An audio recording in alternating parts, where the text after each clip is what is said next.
Okay guys, this is about the 5th time I'm trying to make this video. This topic speaks so close to my heart that I keep making videos and I hate them and I keep deleting them. But okay, if you are looking to find out what a law of attraction coach is, become a law of attraction coach, or possibly work with a law of attraction coach, please watch this video first. I will do my best to make it short and sweet. I need to give you perspective. I feel I need to give you perspective on what it's like to be on this end of the whole picture. Okay, I became a life coach because I began to really clearly understand how the law works.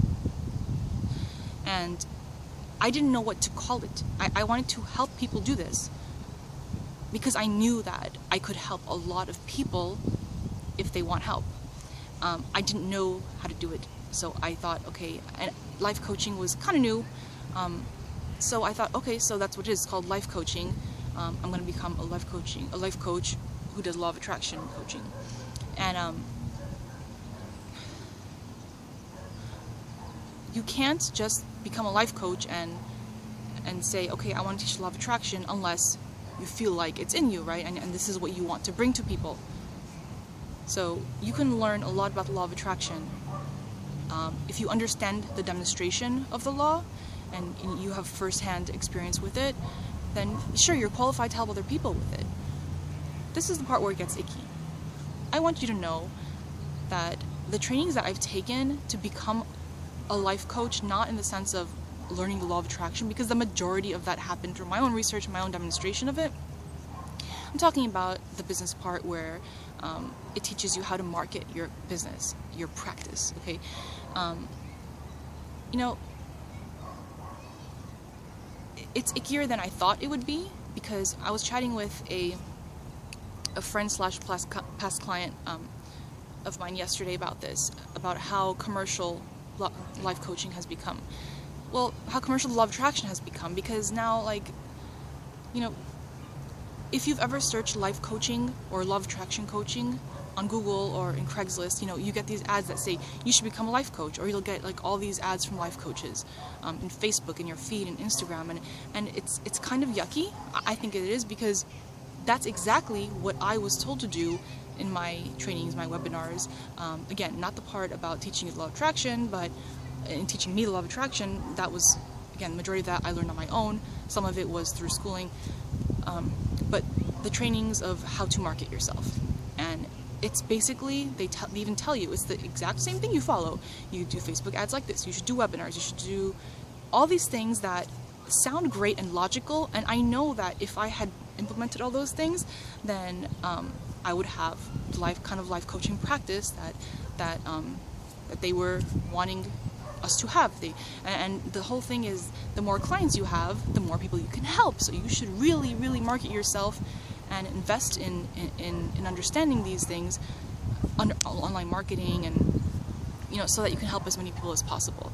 But when it came down to it, as much as those trainings were to teach you about marketing for heart-based businesses, it still ended up feeling icky at the end, because I felt like, you know, why do I have to have webinars? You know, why do I have to you know, have my picture in this way, and you know, target my ads towards these people? Why should I make ads like that? You know, it just didn't. It felt kind of fun and exciting, and at the same time, it was frustrating for me, because I felt like, why can't I just attract the right people? You know, why can't I just attract the right clients? And if you've seen my old videos, you'll know that I really struggled with charging people at first, because I just like talking to people and helping people with this thing, and I did not see myself as a business-minded person, and I did not like sales.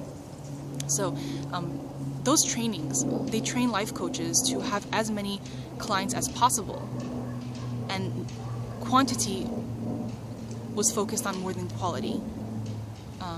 It's assumed in those trainings that, sure, you give quality coaching, but let's focus on the quantity, because you want to get as many clients as possible so you can help as many people as possible. I did not go along with that formula. What I instead did was, I don't do ads on Facebook.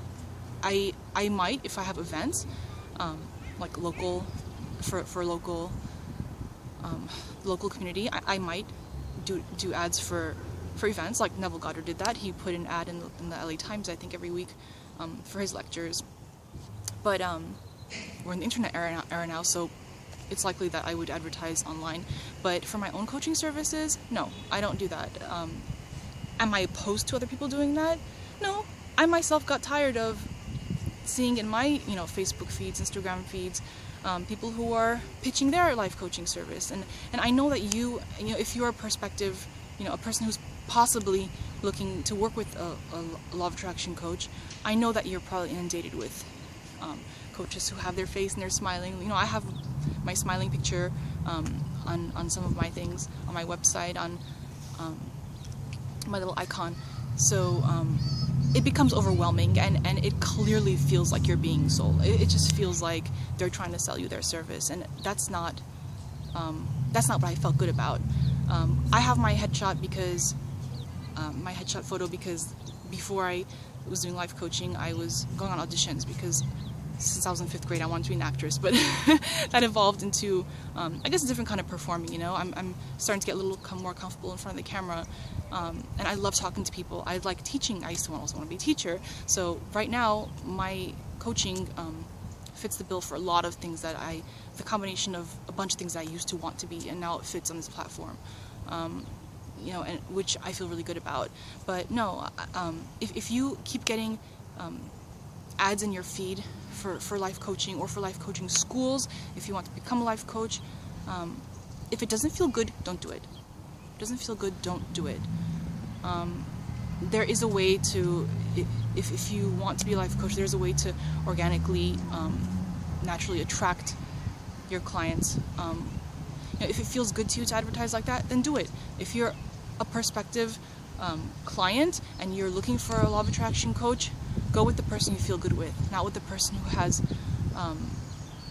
a certain look or a certain credential that you feel like is necessary.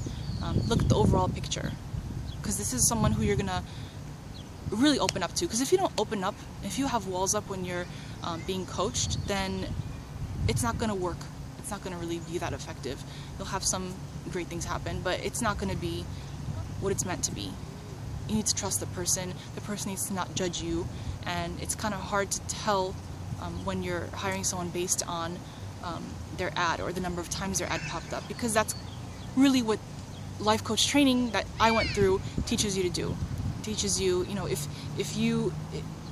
they look at statistics and they say if a person sees your ad 8 times, they're likely to give you a call or to hire you. So keep running those ads, and that's okay, but just know that's what it's like. That's what it's like being a life coach who is taught, we're taught to market that way, and it's yucky, and it ends up looking commercial.